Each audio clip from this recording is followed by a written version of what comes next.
these things already, infrastructure, and I'll add political infrastructure.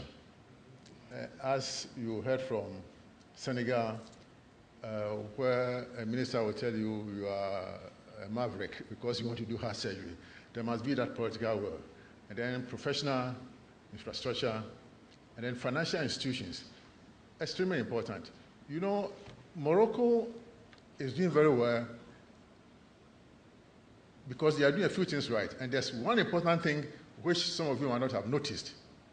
You know, and we'll talk about that tomorrow when we talk about funding for heart surgery. He said that they got some money from the bank.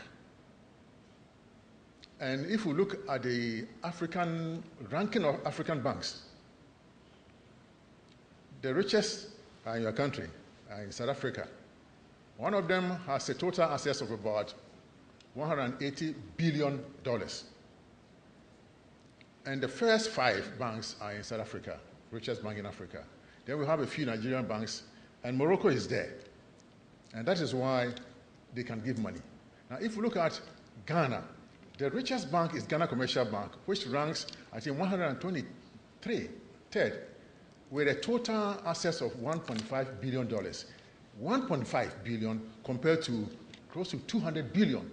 So if we take all the banks in Ghana together, they are poorer than perhaps the poorest, the lowest ranked South African bank in the African 200 banks. If we take all the banks in Ghana, put the assets together, they are poorer than the lowest ranked South African bank in the first 200 banks in Africa. That is one of our problems. Facilities. So we'll talk about that tomorrow. Hospitals, personnel, nurses, technicians, maintenance, cardiology, anesthesia, and so on. And then attitudes. Next slide, please. Now, what are the scope of services that are being provided in Africa?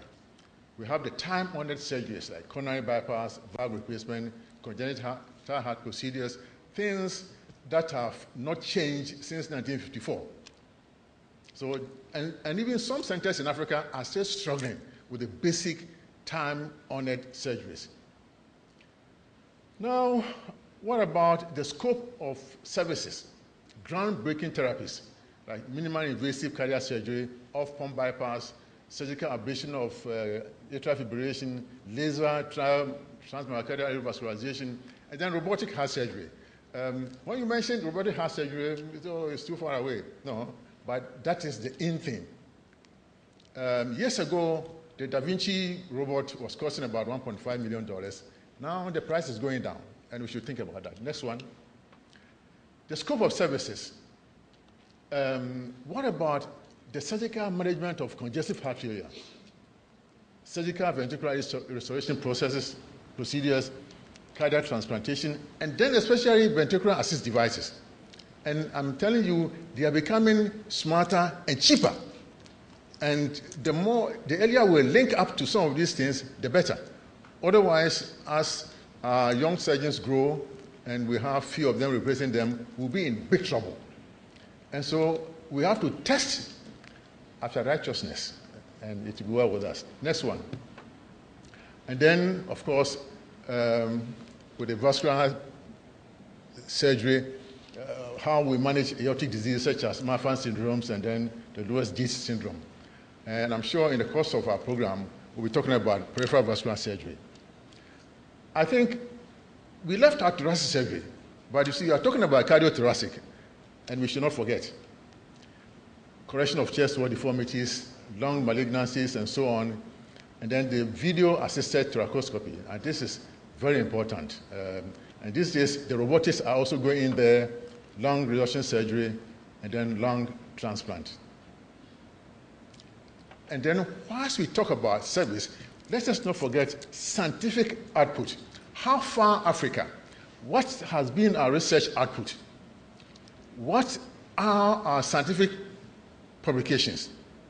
How much have we contributed to the world body of knowledge?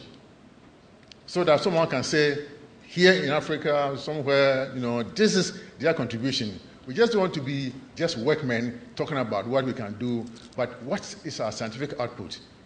How are we contributing to the world body of knowledge? And surgical methods, have we modified any surgical method that to suit us or to even to show the rest of the world? And then management of conditions. I think that's about the last one, isn't it? So, and then we all talk about regional cooperation. Without that, we can't cope. In terms of cardiac, thoracic, vascular, cardiology, anesthesia, research, new technologies. One country cannot do it alone. We are too small. Little countries, no one can do it all alone. So there should be this regional cooperation. And that is why I'm excited that we have our friends from Senegal, Morocco, South Africa, Mali, and here with us. So we can talk about these regional cooperations and so on. Next one. That's about it. So if you have any contributions, any question, please raise your hand and you'll get the microphone.